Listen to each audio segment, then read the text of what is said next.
He made people laugh, he entertained children, he even posed for photos, dressed as a clown, but beneath the red nose and makeup he hid something terrifying. This is the story of John Wayne Gacy, one of America's most prolific serial killers, a man who buried 33 bodies beneath his home, and who taught us that monsters don't always look like monsters.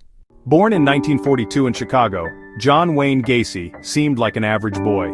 His childhood was filled with beatings from a strict father, and deep feelings of shame and inadequacy.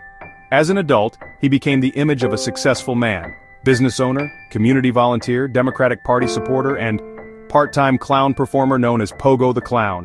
He organized neighborhood parties, he visited hospitals. No one suspected that this smiling man was living a double life. Between 1972 and 1978, Gacy lured young men and teenage boys to his home. He promised work, friendship, sometimes offered drugs or drinks, but once inside, they never left. Gacy had a method. He called it the handcuff trick. Once his victims were restrained, he assaulted, tortured, and strangled them, sometimes for hours. Then, he buried most of the bodies under his house in a crawl space. Others were dumped in rivers nearby. Neighbors complained about the smell. Gacy blamed it on sewer problems. What made John Wayne Gacy different wasn't just the body count, it was the contradiction. He played a happy clown, yet lived with corpses under his feet.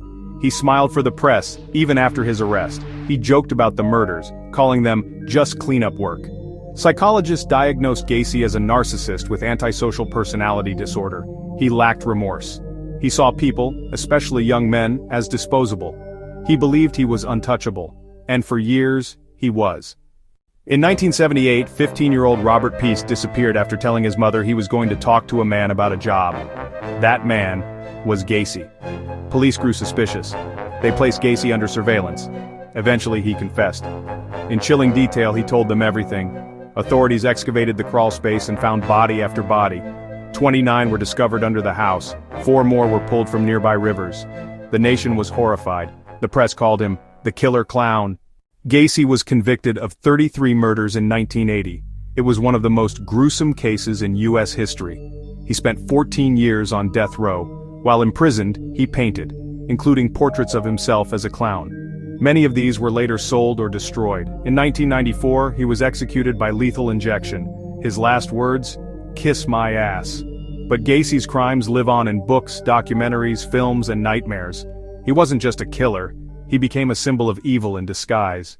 John Wayne Gacy taught us that not all monsters hide in the shadows. Some wear makeup, some shake your hand, some make you laugh before they kill.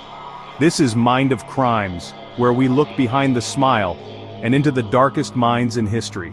Subscribe for more true crime stories you won't believe are real.